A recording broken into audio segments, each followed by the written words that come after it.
नमस्कार, जय हिंद दोस्तों। स्वागत है आपका अपने चैनल कड़वा है तो सच है में। आर्य इस शब्द का प्रयोग रामायण में और महाभारत में मिलता है। आर्य शब्द का प्रयोग अनादिकाल से किया जाता रहा होगा। आर्य कोई प्रजाति नहीं है, बल्कि हर एक पढ़े लिखे और सभ्य मानव को आर्य कहा जाता था। लेकिन सनातन के शत्रुओं ने ये आर्यन इन्वेशन थ्योरी चलाने के बहुत प्रयास किए थे। आपको आर्यन इन्वेशन थ्योरी पता तो होगी ना? सुधांशु त्रिवेदी जी को सुनिए, इस थ्योरी का पोल खोल दिया है इन्होंने। आर्यन इन्वेजन थ्योरी कब आई? 1850 के आसपास। क्यों आई 1850 के आसपास? Sanskrit is the mother of all the languages. ये कहने वाला कोई हिंदुस्तानी नहीं था, सर विलियम जोन्स थे, जो कि ये कलकत्ता हाई कोर्ट के जज थे ब्रिटिश टाइम में, जिन्होंने Royal Asiatic Society of Bengal बनाई। मगर उन्होंने ये सिद्ध कब किया? 1780 और 90 के आसपास। अब ये फॉरेनर्स के लिए बहुत बड़ा झटका था कि आप तो हुकूमत कर रहे हैं और आप जिसको गुलाम बना के बैठे हुए हैं उसकी लैंग्वेज की सुपीरियरिटी आपसे ज्यादा है। फिर उन्होंने कहा भारत एक देश था ही नहीं कभी, इट वाज नेवर एक यूनाइटेड कंट्री। तो 1837 में जेम्स प्रिंसेप ने अशोक का साम्राज्य खोज लिया। अब ये पता चला कि इतना बड़ा एंशिएंट एम्पायर था, बर्मा से लेके और अफगानिस्तान तक एरिया में यूरोप के बराबर, आबादी में यूरोप से डबल, इजिप्ट से लेके जापान तक उसका इंपैक्ट था। तो अब क्या करें? अब तो पॉलिटिकली भी हमसे सुपीरियर दिख रहे हैं, नॉलेज में भी हमसे सुपीरियर दिख रहे हैं, लैंग्वेज में भी हमसे सुपीरियर दिख रहे हैं। तो अब एक ही तरीका है कि ये सुपीरियरिटी हम लेके आए थे, और वहां से आर्यन इन्वेजन थ्योरी आकर खड़ी हो गई। तीसरी फॉल्ट लाइन हमारे यहां बनाई जाती है, दलित समाज को स्थान नहीं दिया जाता था, उनके साथ बहुत भेदभाव किया जाता था। तो पूरी विनम्रता से पूछना चाहता हूं, भारतीय संस्कृति के दो सबसे बड़े महाकाव्य रामायण और महाभारत, दोनों के रचयिता कौन? महर्षि वाल्मीकि। आज की परिभाषा के अनुसार जो वाल्मीकि समाज है वो किस कैटेगरी में आता है? दलित। महर्षि वेदव्यास कौन? तो मित्रों, इस थ्योरी के अनुसार द्रविड़ ही भारत के मूल निवासी थे।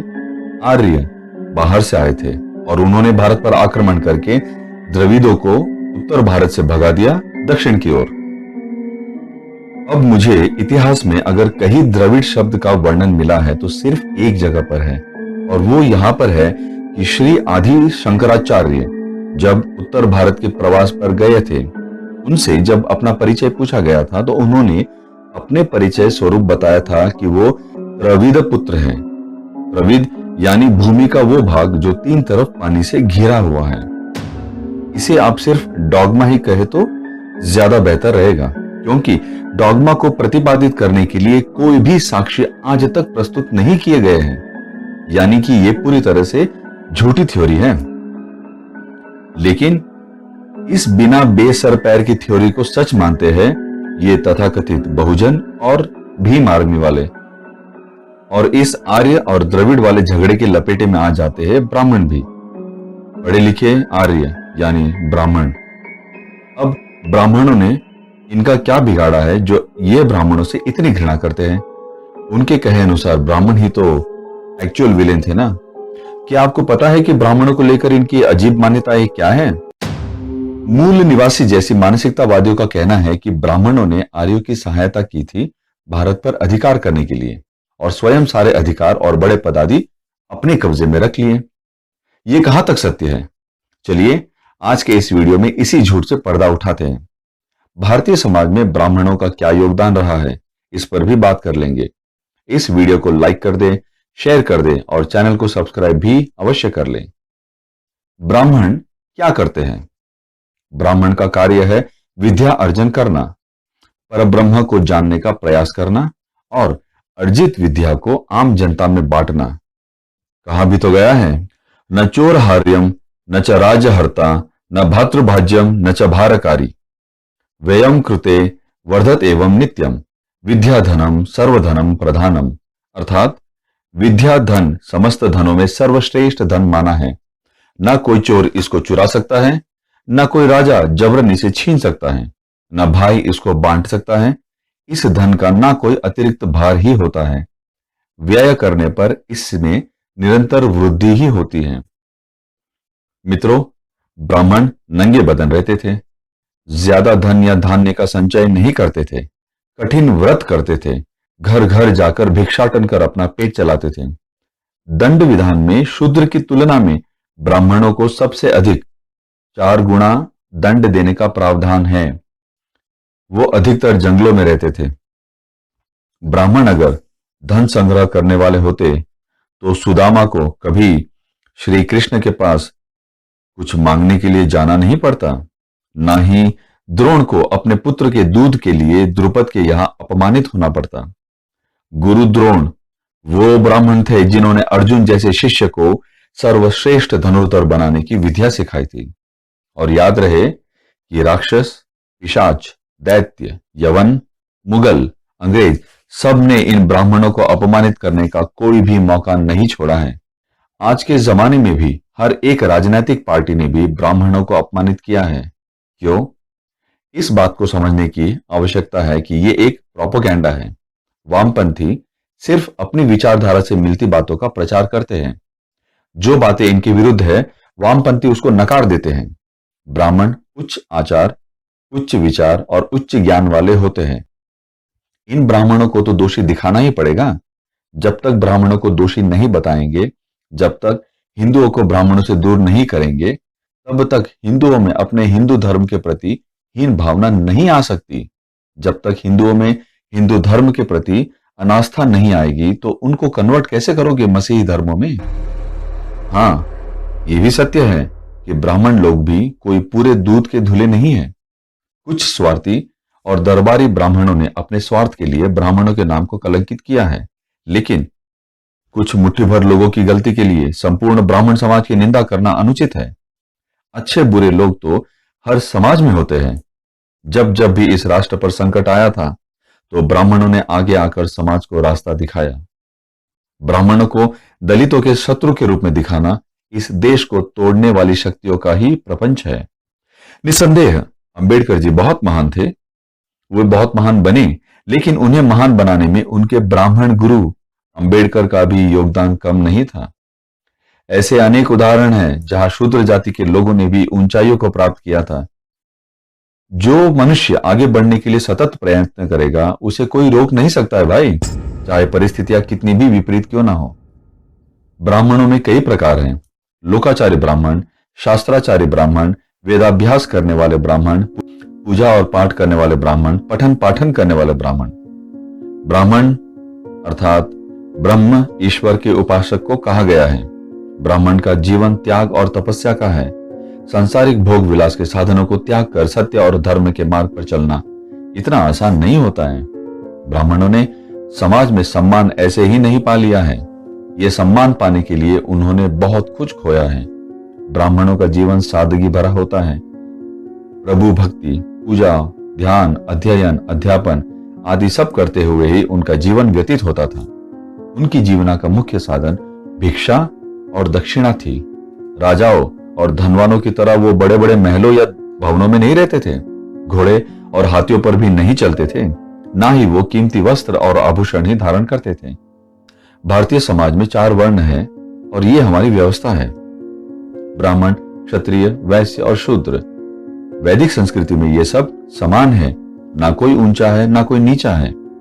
इस राष्ट्र के निर्माण में सभी को योगदान करना ही पड़ेगा। सारे वर्ण एक दूसरे के पूरक है। एक वर्ण के बिना बाकी तीनों वर्णों का कोई अस्तित्व नहीं रहेगा। ब्राह्मणों के योगदान को भी ये राष्ट्र, ये विश्व कभी भुला नहीं सकता है। ब्राह्मणों ने मानव मात्र के कल्याण की बात कही थी।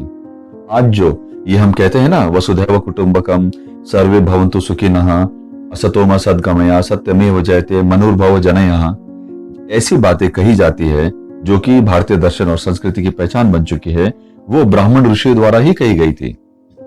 चाहे दर्शन शास्त्र हो, विज्ञान हो, गणित हो, अर्थशास्त्र हो या खगोल शास्त्र हो, हर क्षेत्र में इनका योगदान अतुलनीय है। आयुर्वेद की खोज किसने की? योग शास्त्र की खोज किसने की? ब्राह्मणों ने। ये वेद, उपनिषद आदि ब्राह्मणों की ही कृति है। सबसे प्राचीन ग्रंथ है वेद, जो कि अपौरुषेय है। उनका संकलन किया था महर्षि वेदव्यास ने। वो जन्म से ब्राह्मण नहीं थे, वो तो एक मल्लाहीन के गर्भ से उत्पन्न हुए थे। 18 पुराण, महाभारत, गीता सब वेदव्यास जी द्वारा रचित है, जिसमें वर्ण व्यवस्था दी गई है। कोई जाति पाति का भेदभाव नहीं दिखाया गया है। कोई एक भी ऐसा प्राचीन ग्रंथ बता दे मुझे जिसे किसी ब्राह्मण ने लिखा हो और जिसमें जाति पाति का भेदभाव करना दिखाया गया हो। एक भी नहीं मिलेगा आपको। ले देकर बस एक नाम ले लेंगे ये अज्ञानी और भीमटे, वो नाम है मनुस्मृति। तो जान ले, ये मनुस्मृति के रचयिता थे मनु महाराज, जो जन्म से क्षत्रिय राजा थे। ब्राह्मण तो वो भी नहीं थे। ब्राह्मणों द्वारा लिखे शास्त्र कौन कौन से हैं? यंत्र सर्वस्वम, रचयिता भारद्वाज। वैमानिक शास्त्र, रचयिता भारद्वाज। सुश्रुत संहिता, रचयिता सुश्रुत। अर्थशास्त्र, जिसमें राजनीति, युद्ध नीति, दंड नीति आदि सब का विधान है, इसके रचयिता आचार्य चाणक्य। आर्यभटीयम, रचयिता आर्यभट्ट। छंद शास्त्र, नाट्य शास्त्र, परमाणुवाद, योग विज्ञान, ऐसे ही मानव कल्याण के कई शास्त्रों की रचना इन ब्राह्मणों ने की है। सर्व विद्या में प्रवीण होते हुए, सर्वशक्तिमान होते हुए भी ब्राह्मणों ने क्यों पूरे संसार पर कब्जा नहीं कर लिया? उल्टे आपको समय समय पर समाज की सहायता करने वाले ब्राह्मण ही मिलेंगे। तो इतना कुछ करने के बाद भी ब्राह्मणों से विद्वेष क्यों? संसार के लिए कठिन यातना झेलने वालों से ईर्ष्या क्यों? क्या उन्होंने तुम्हारे घरों से धन चुरा लिया है? क्या कभी सोचा है कि तुर्क, मुगल, ब्रिटिश, वामपंथी, नेहरूवादी, ये भीमटे सबके सब ब्राह्मणों पर ही हमलावर क्यों होते हैं? ये सब ब्राह्मणों को अपना शत्रु क्यों मानते हैं? एक ही जाति पर हजारों वर्षों से टारगेट करते आ रहे हैं। कुछ तो कारण होगा। मित्रों, मेरा एक सवाल है आपसे, संस्कृत भाषा कैसे बची? हिंदू धर्म, पूजा पाठ, कर्मकांड इन हजार वर्षों के इस्लामी आक्रमणों के बाद भी आखिर कैसे बचे रह गए? विदेशी आक्रमणकारियों द्वारा जब भारत के वेद और पुराणों को जलाया जा रहा था, नष्ट किया जा रहा था, तब पूरे वेद और शास्त्र को कंठस्थ करके बचा लिया गया इन्हीं ब्राह्मणों द्वारा। ब्राह्मण साधारण नहीं होते हैं। और मेरे ज्ञान में शक्ति रही तो मैं अपना पोषण कर सकने वाले सम्राटों का निर्माण कर लूंगा।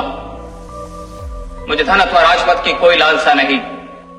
एक साधारण भिक्षुक ब्राह्मण और इतना अहंकार? शिक्षक साधारण नहीं होता धनानंद, प्रलय व निर्माण दोनों उसकी गोद में खेलते हैं।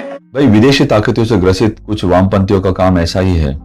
सबके पहले तो वो आपको, आपके देश, आपके परिवार, आपके गर्व करने लायक हर चीज के विरुद्ध आपके दिमाग में जहर भरते हैं।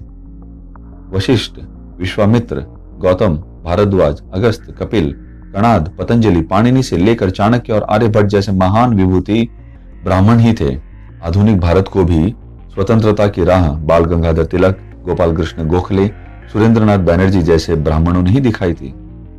स्वतंत्रता संग्राम का श्री गणेश किया था 1857 की पहली क्रांति में पहली गोली चलाकर मंगल पांडे ने। वो भी एक ब्राह्मण थे। और आश्चर्य की बात है कि स्वतंत्रता संग्राम की पूर्णाहुति दी थी आखिरी गोली चलाकर इसी देश को कई हिस्सों में बंटने से बचा लिया था नाथूराम गोडसे ने। वो भी एक ब्राह्मण थे। 16 अगस्त 1946 डायरेक्ट एक्शन डे भूल कैसे गए? क्या आपको पता है कलकत्ता में जो हिंदुओं का नरसंहार हो रहा था, उससे बचाने वाला भी एक ब्राह्मण था। कौन थे वो? उनका नाम था गोपाल मुखोपाध्याय। उन्हें प्यार से लोग गोपाल पाठा भी कहते थे। गोपाल पाठा के इस पूरे प्रतिकार पर इसी चैनल में एक वीडियो है, लिंक आई बटन में है और डिस्क्रिप्शन में भी है, उसे भी अवश्य देखें। ब्राह्मणों ने समाज को हमेशा बहुत कुछ दिया था, उन्हें परजीवी कहना गलत होगा। तो मित्रों, इस गलत एजेंडा को समझें और ब्राह्मणों की असली आवश्यकता को जानें, उनके योगदान का सम्मान करें। ब्राह्मण ही हमारे हिंदू समाज की, हमारे सनातन समाज की धुरी है। तो मित्रों, आज के लिए इतना ही। आशा करता हूं कि मैंने ब्राह्मणों के बारे में फैलाए जा रहे भ्रामक प्रचार का कुछ हद तक निराकरण किया होगा। आखिर तक देखने के लिए धन्यवाद। आपको ये वीडियो कैसा लगा? क्या आपको मेरी कई बातें अच्छी लगी? अगर अच्छी लगी तो इस वीडियो को लाइक और शेयर कर लें। चैनल को सब्सक्राइब भी अवश्य कर लें। मिलते हैं अगले वीडियो में नई जानकारी, नई इतिहास के साथ। तब तक के लिए जय हिंद, वंदे मातरम।